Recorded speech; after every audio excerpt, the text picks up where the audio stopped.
how's everyone been finding the convention today? Has it been going well? Yeah. How many of you were in games today? Oh, nice, most of you. So you'd all have like ideas of how player sheets work anyways. This is mainly about the other side of that. So behind the DM screen, which, has anyone seen like the inside of it before? Yeah? All right, I'm just gonna give you a brief look. I will explain it more when I get to the slide. But yeah, so I have just made this presentation based on what I found helpful in my first year of DMing.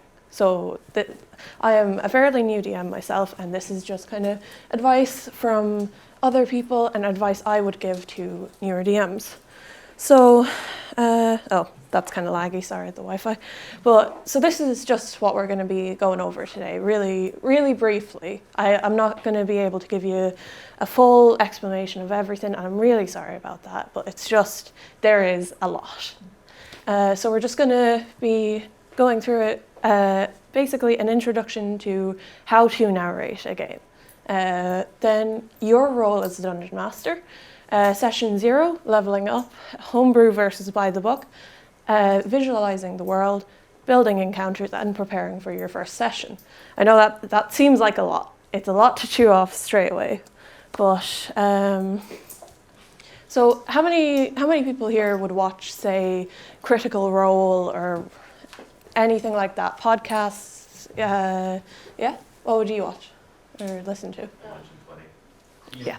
I was gonna say the name escaped me, but for first-time DMs, you do not need to worry about playing for that long of a time.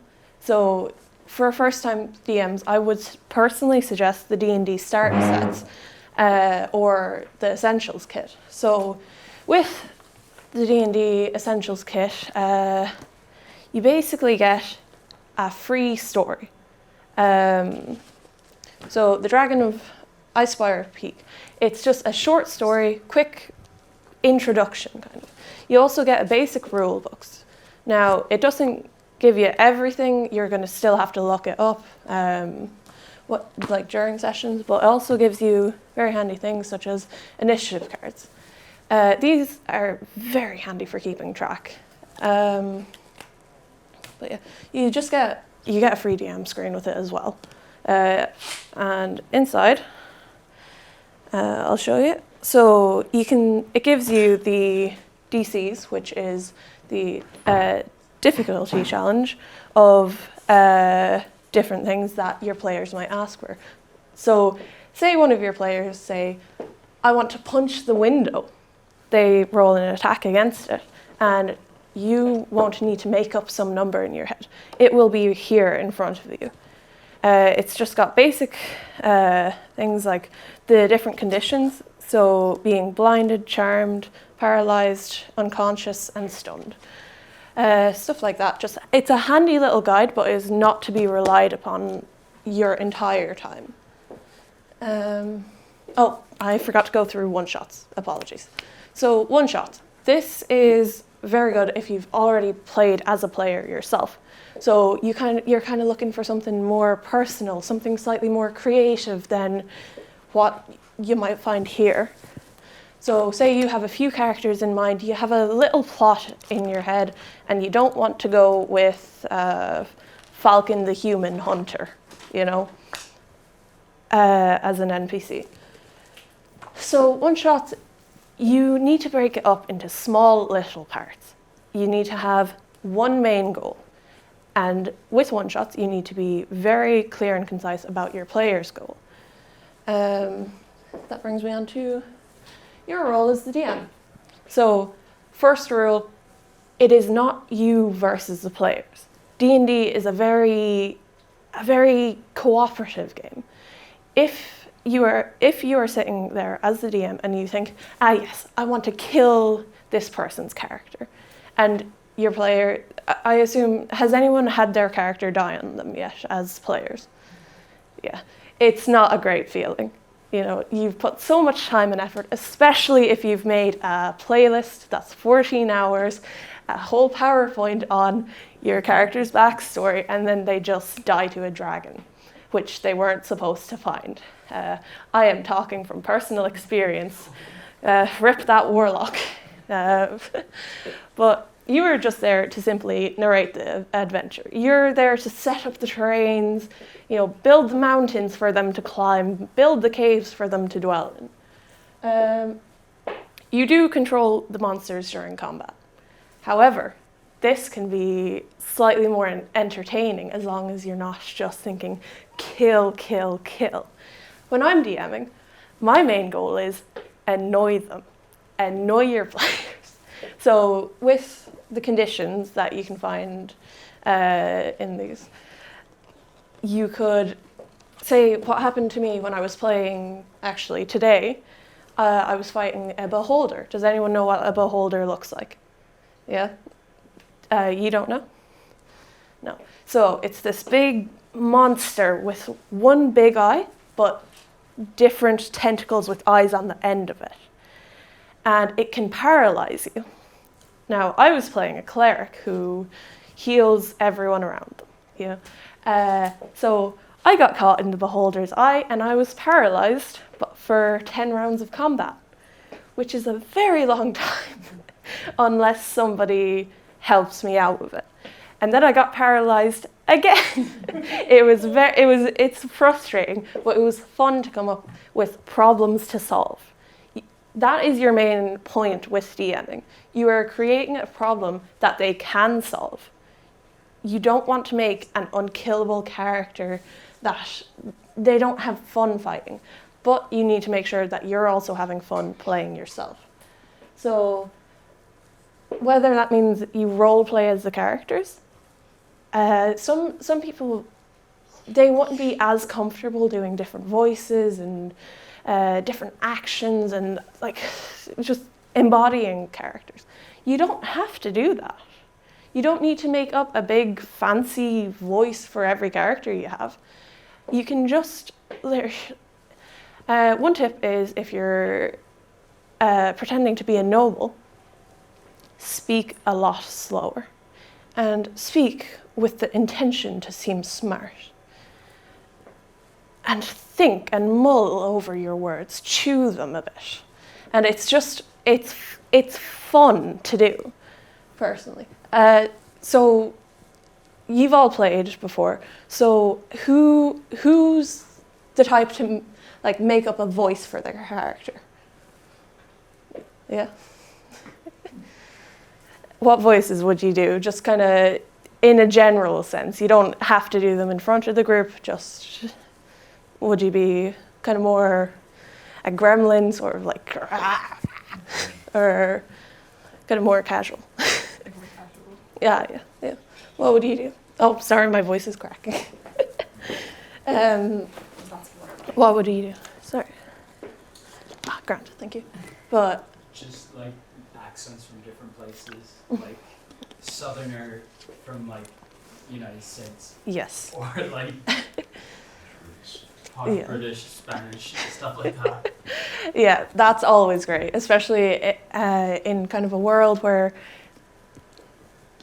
it's just your own. It feels a lot more personal to me when I make a funny little voice for my character.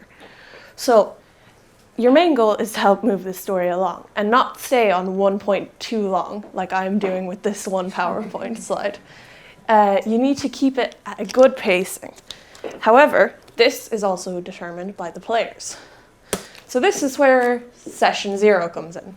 Now, this is the most important part of DMing. I'm not going to lie.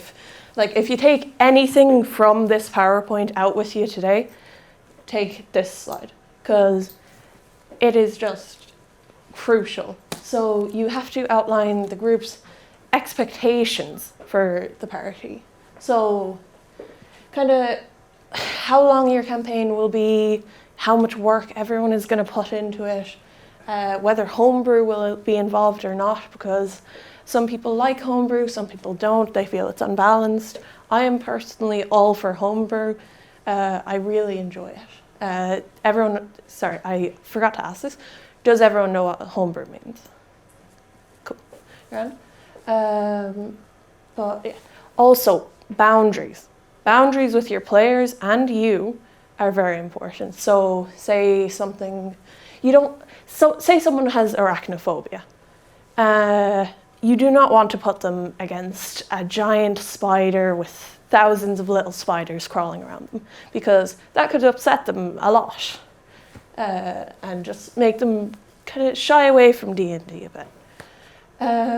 You also want to look at the characters and how quick you want to level up.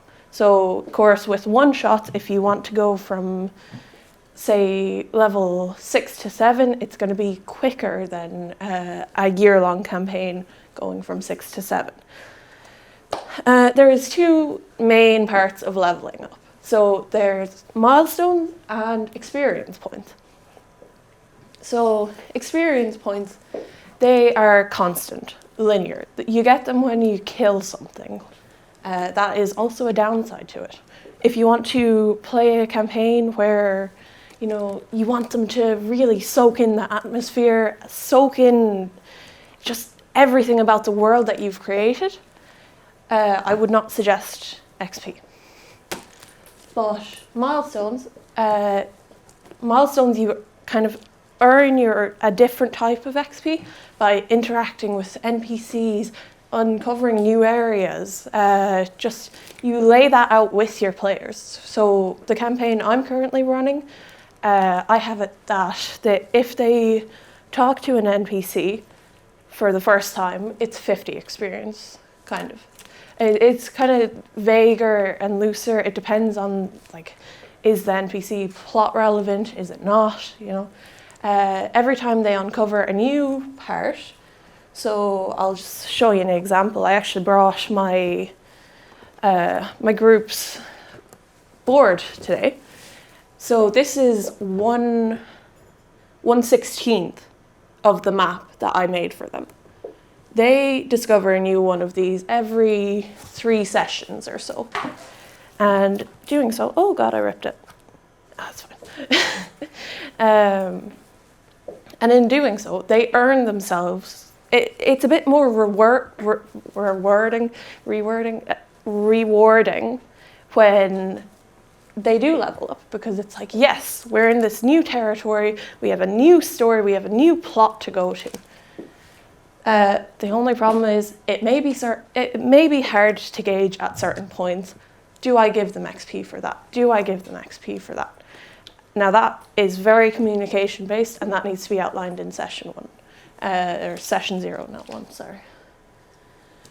So another thing that may mess with leveling up a bit is homebrew. Now, if you homebrew stuff, my campaign currently has a homebrewed weapon system. One of my players just came to me and was like, I don't like the D&D 5e weapon system. Can we change it? And I was like, right, we'll work on that, because he wanted to combine 2 weapons, and it was just completely overpowered. It would have killed God in my campaign. So now the official thing of homebrew is doing anything that isn't written in the books produced by Wizards of the Coast. So you can choose your own race, your own languages, spells, or weapons, and you can make your own as a DM. However, you do need to think about the pacing of your campaign and just kind of... I lost my train of thought there, sorry. So it's got a more personal feel to the game. However, it can cause problems, as I said. So by the books, so everything comes pre-balanced in the games.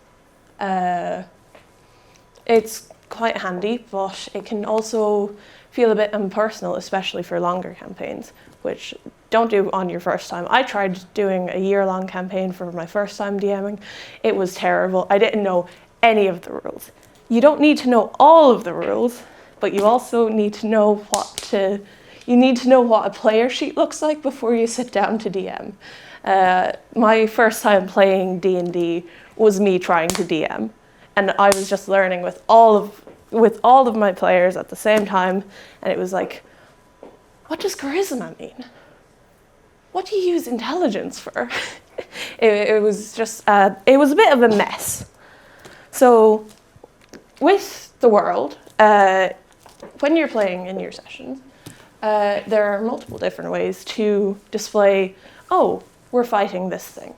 So these are just a few different things. So theater of the mind. So this is very heavily description based. You can say, like, think of like the ancient ruins of Greece or something.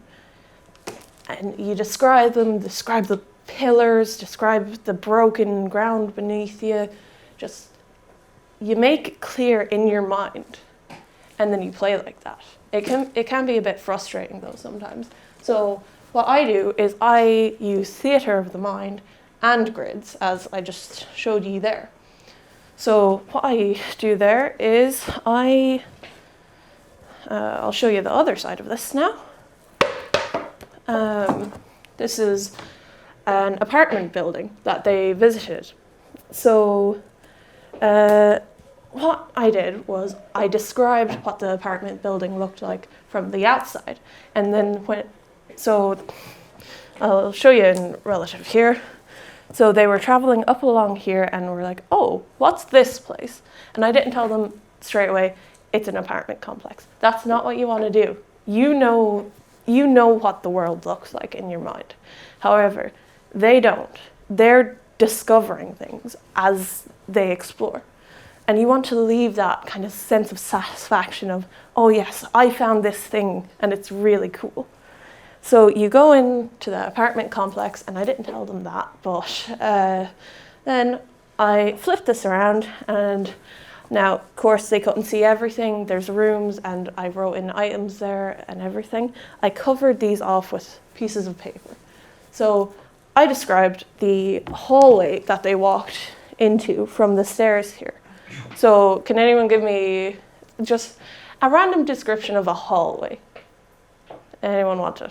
I know that's kind of a big question. You're in front of a group, and it might be a bit anxious. I am very anxious standing up here myself. I am tripping over my words a lot. It's narrow hallway. Yeah, just a plain narrow hallway. Like, think of the ones in your school. Would you be able to say, yes, that's a school straight away? Yeah, probably because of lockers or something, right? Exactly. You need to take those little details when you're describing theater of the mind.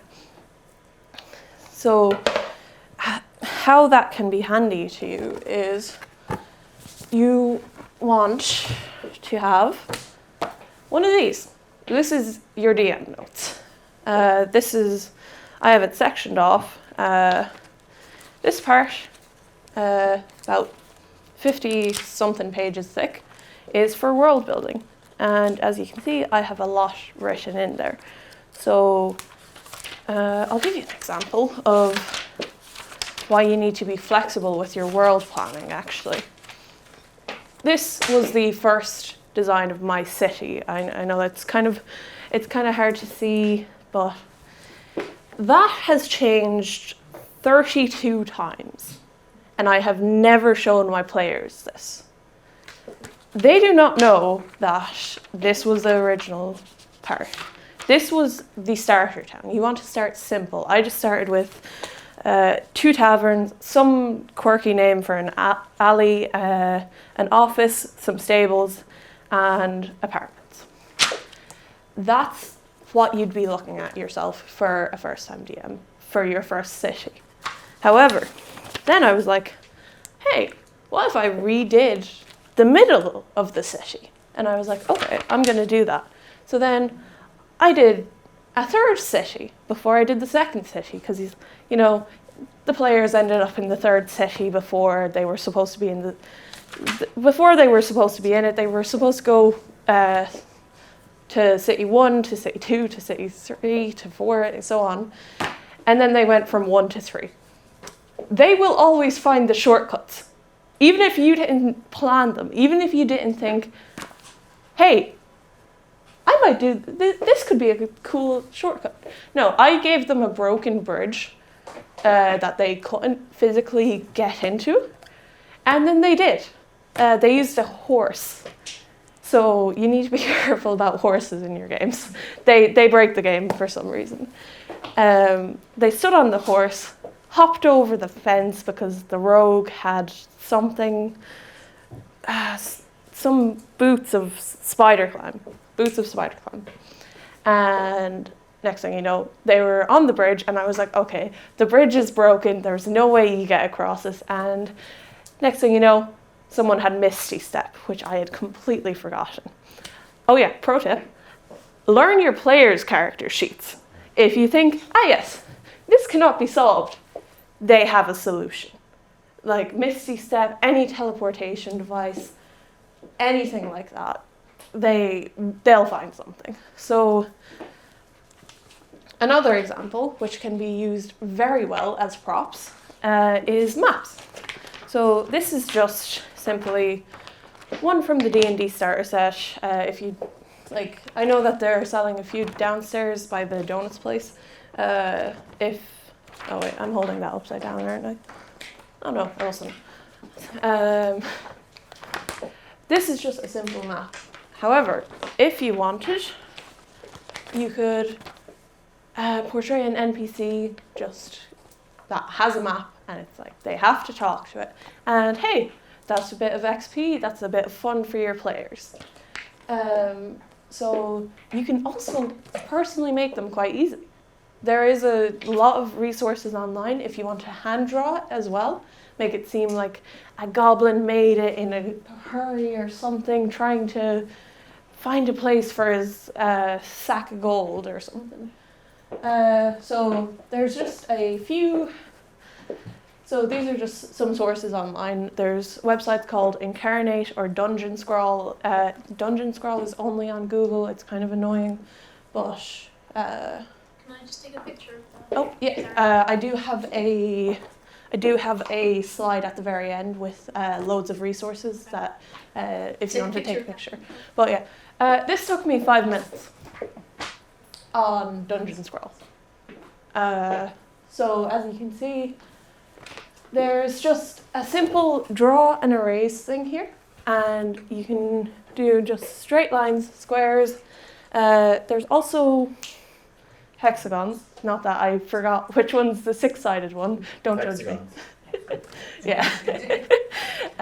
Then there's freehand and lots of different other shapes that you can kind of personalize your maps with more. Now this is it's a very blocky one because I only used the square tool.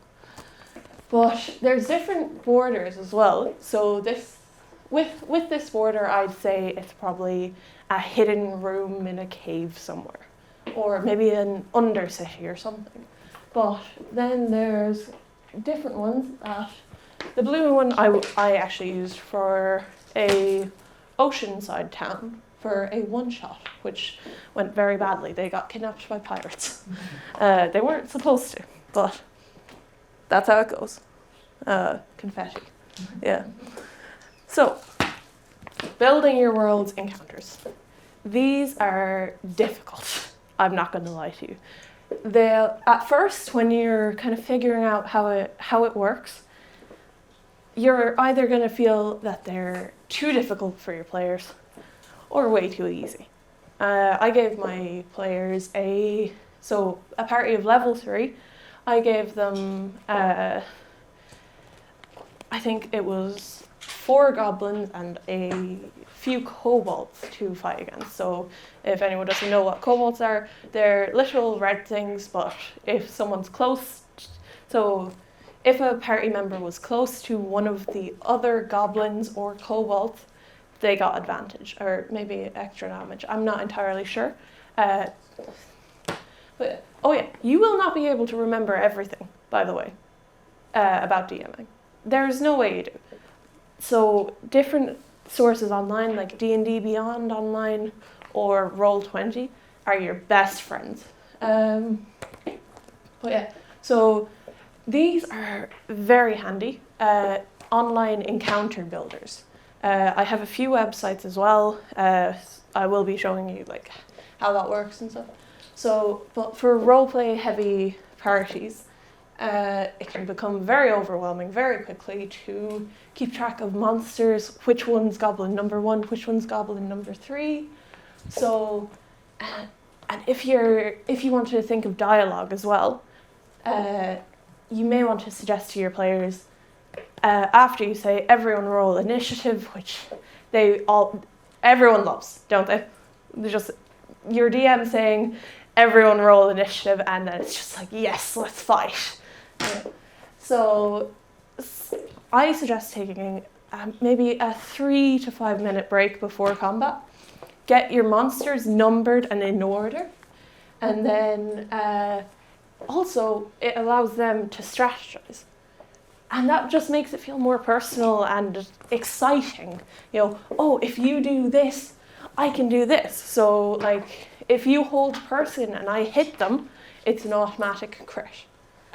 That's fun rules, just kind of, it allows for more, like, team playing. So, this is Cobalt plus Fight Club. This is an online encounter builder. So if you can see here, I'm holding on to that. Why am I holding on to that? If you can see here, it has a load of different monsters, which you can put against your party. So you can put in the number of players, what level they are, and it'll tell you either it's deadly or trivial or anything in between. So they will die doing it, or they'll be fine, It also lets you choose the alignments. So if you put in your player character's sheet, and they have, say, would anyone be familiar with the cleric thing of turn ideology?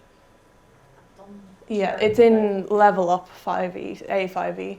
It's not really that, it hasn't been in mainstream yet, but it's in the level up guide, which I know not a lot of people would have played, but they can make anything that's chaotic run away from them, anything that's evil run away from them, anything that's good if you're playing an evil cleric, which is kind of unheard of.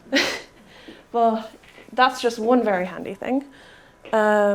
So now the important part, reading stat blocks. So if you're in a rush and you don't have time to prep that Cobalt Fight Club, you're going to need to be able to read these.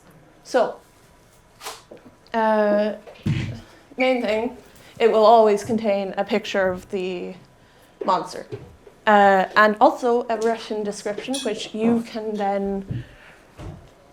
read off, kind of change a bit if you want. So say you wanted to describe the goblin, and it's like about 3 foot,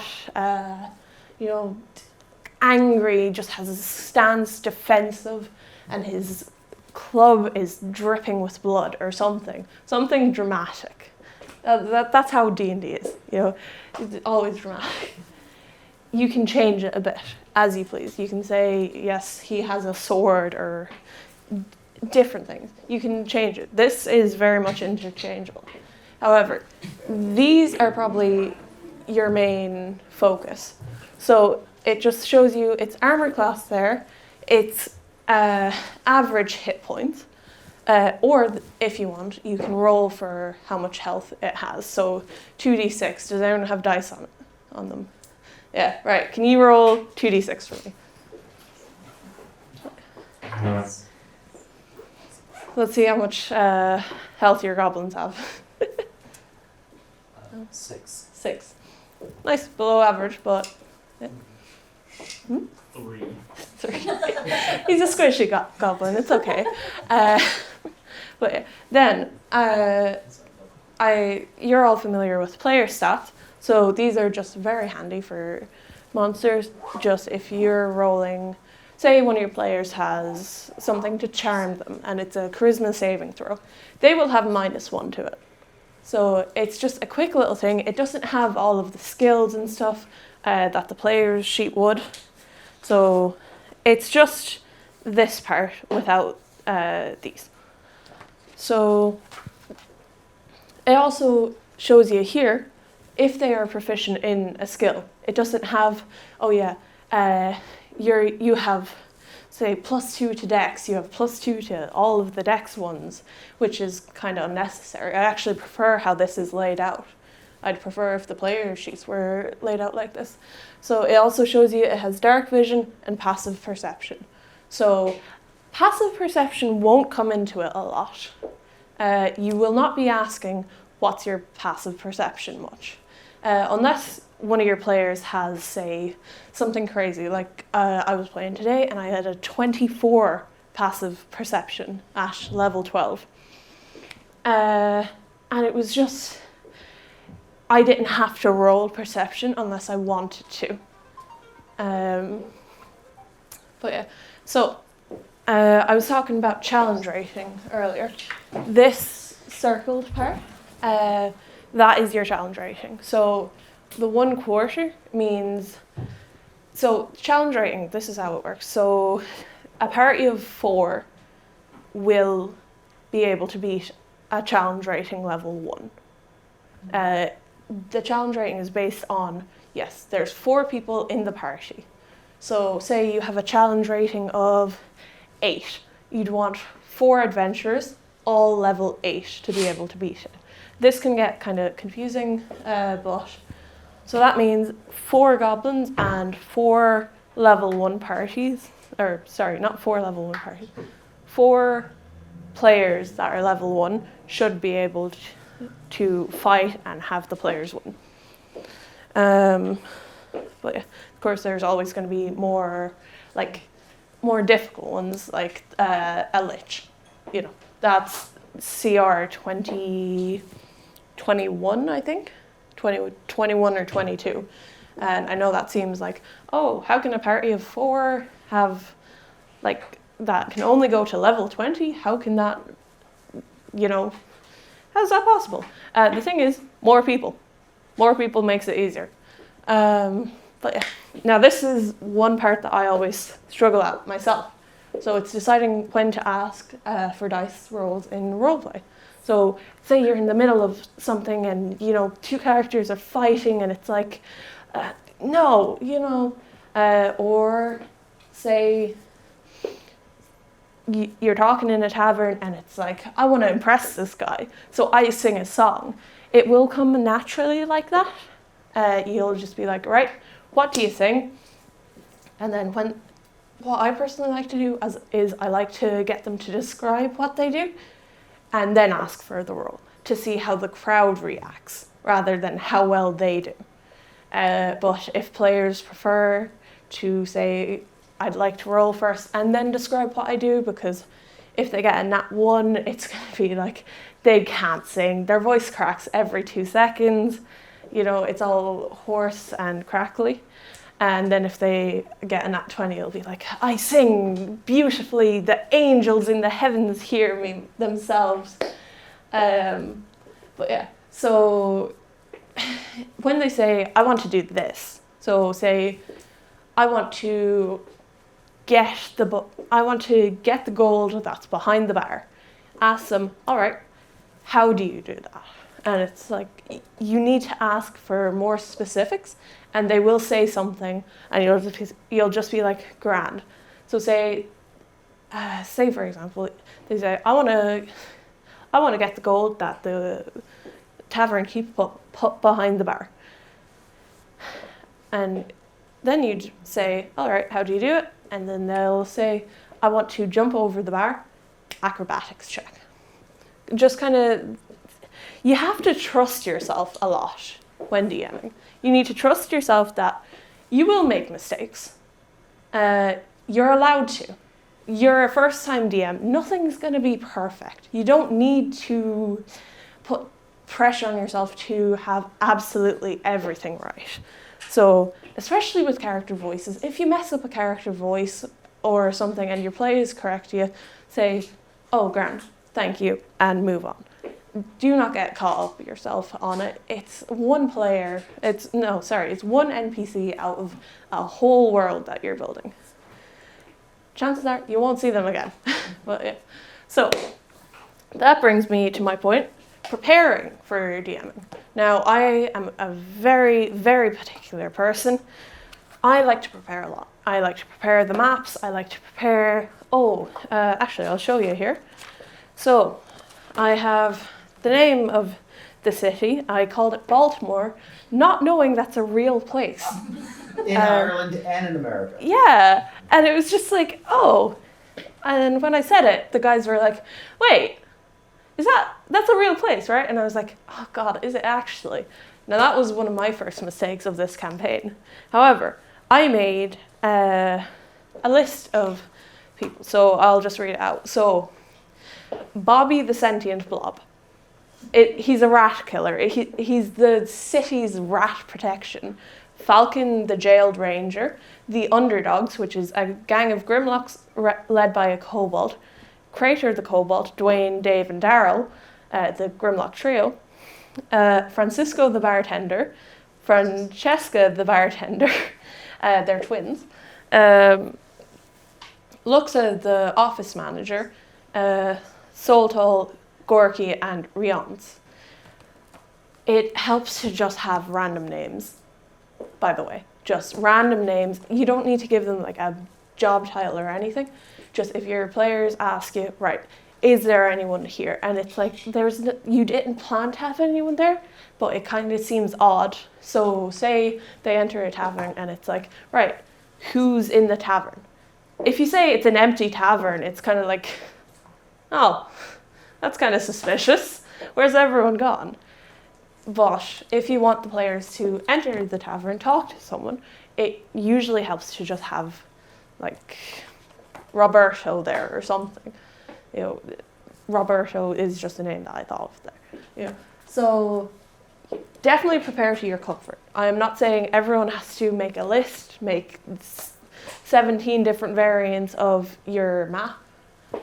Just prepare to what you would feel comfortable with. So what I do is I make a list of important plot points, but I do not order them. So if you say, right, they're going to go there and then do this and then, do not say and then, because they will go off in ways you don't expect. So like I was saying, city number 3 before city number 2. They just went completely off topic and I just had to roll with it. And you will too when you're DMing. You just kind of need to allow the characters to have fun and just explore the world that you create. So what I did was I had the starting point, which was, yes, they meet in like the road outside a tavern, and then one of them breaks into the tavern, and I just said to one of my players, hey, can you do this for me? Can you break into this tavern? And it's like, sure, I can do that. Then they did, and that's how they got the ball rolling. And I didn't plan anything else. The only thing I had planned was, yeah, around session 20, they're going to get to the king. I know 3 of them are looking for the king, so they're going to kill him probably. That's kind of how much I had going into it. I mean, I had all the physical parts, but the actual plot, you cannot plan for it properly. What's really handy is kind of to think of it as kind of a string, right? So A to B. However, it's not a straight line. It's going to get all tangled up. You're going to go back over some places multiple times. It's going to knot itself up a bit. You just need to find, how do I get them to just get to another part of the string as long as they get to this part? So as long as they get from A to B, it doesn't really matter about the middle. What I did was I kind of over-prepared a lot, so a lot of stuff went to waste. But I was okay with that because they're probably going to go back to it in a few sessions. That's the thing. Don't rush your players into a room that they don't want to, kind of, you know? Like, has anyone had a DMing experience where it's just, you kind of felt like, oh, well, this is where they want to go, but I don't really want to go here? Anyone? No? Oh, wow, you've had pretty good DMs. But what happened with one of my campaigns at the very start was I cast Fireball, and that's an iconic line, and I missed.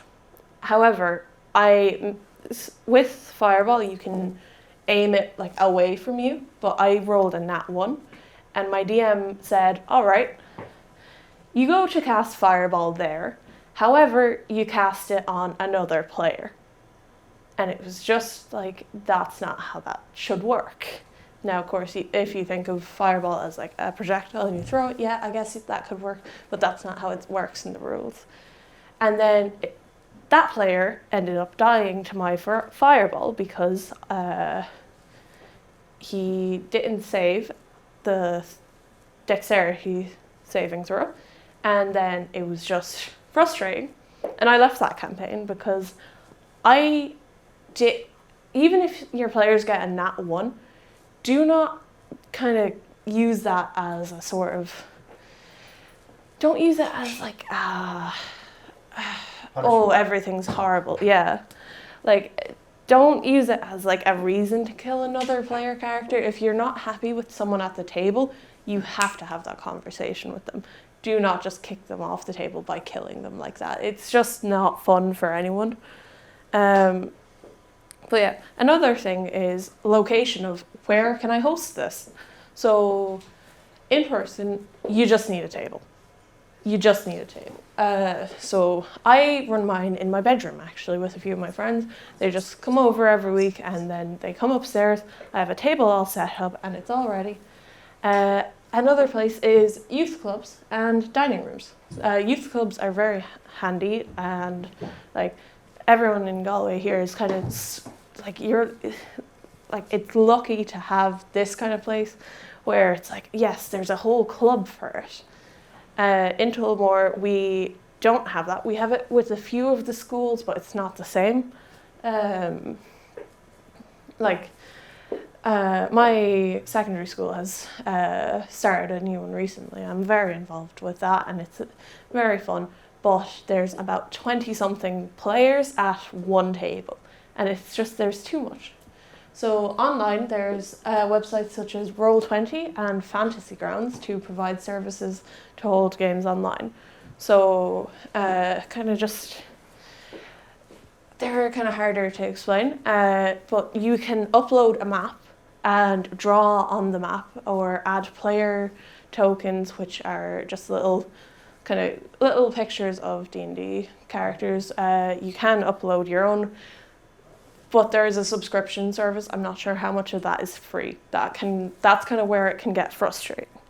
Another place, actually, that's very interesting is you can play it in Minecraft. There are hundreds of mods, different worlds that you can just, that didn't turn out great, but it's in Minecraft, a few mods, texture packs. God, that quality turned out horrible. But yeah, this is the slide that I was talking about. I will get out of your way if you want to take a picture of that. It's just a list of most of the things that I talked about today. So I personally really like using D&D Beyond for character sheets as well. Just if you're playing generally as well, it's very fun.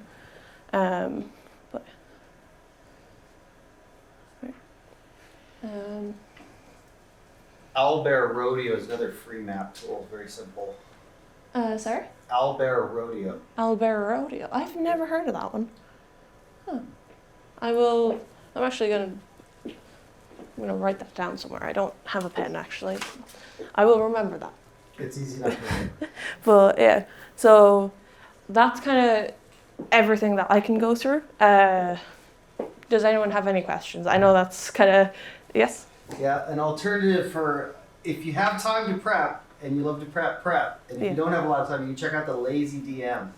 And he has an abbreviated 8-step process.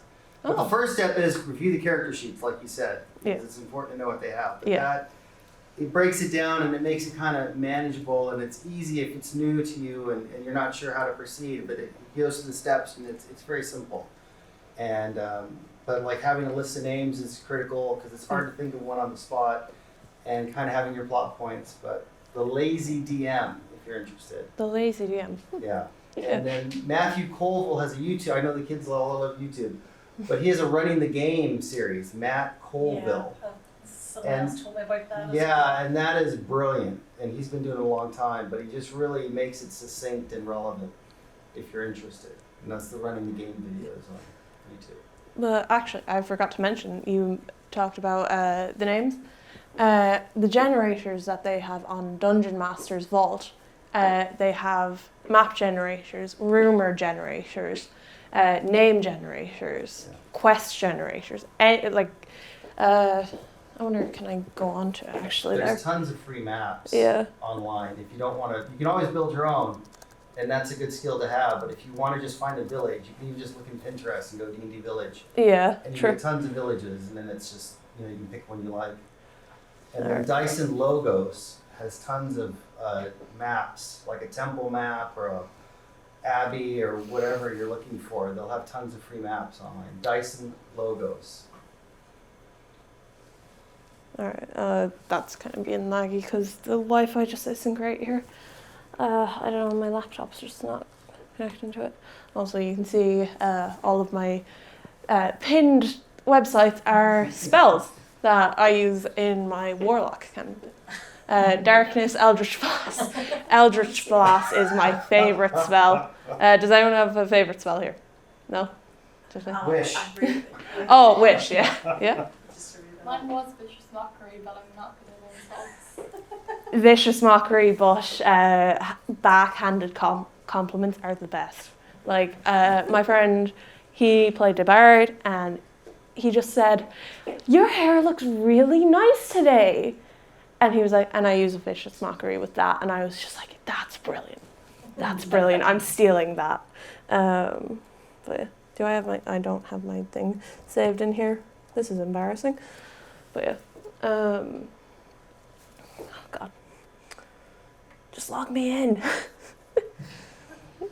But yeah, that mightn't work, but it's fine. You know what? I can remember my passwords. But yeah. So I know that actually took longer than I expected. I was kind of worried that I wouldn't take up all the time, and then I was just like, oh, no, I'm grand. Also, that's not going back in. That's supposed to be, oh, yeah. Yeah. Technology. Am I right? But yeah, how many of you are like considering starting a game yourselves? Yeah, we've lost a DM, so Yeah. maybe considering starting up. Yeah, like DMing, it's fun, especially for reading. So this is actually a book that I've based my campaign off of, but kind of loosely. I take inspiration from it sometimes if I'm like, oh, what's that one guy's name? It's like, I look in here and it's just like, Weevox. There. I've chosen a wizard named Weevox who uses spider webs for his spells as inspiration. And, inspiration. You have to reward your players when they just catch you off guard. It's just great. If you find yourself thinking, oh my God, that's so good, or that's so dumb, but it's great, reward them. Inspiration. They will hold on to it. Everyone gets scared of using inspiration. I know in the campaign I'm playing and not DMing, I have been holding on to inspiration for 6 months. Because I just can't find a time to use it, Your players will have that kind of barricade. So don't be afraid of being like, oh, that was actually really good.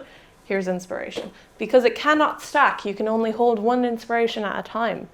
It's very interesting. But actually, is anyone here kind of a writer? No?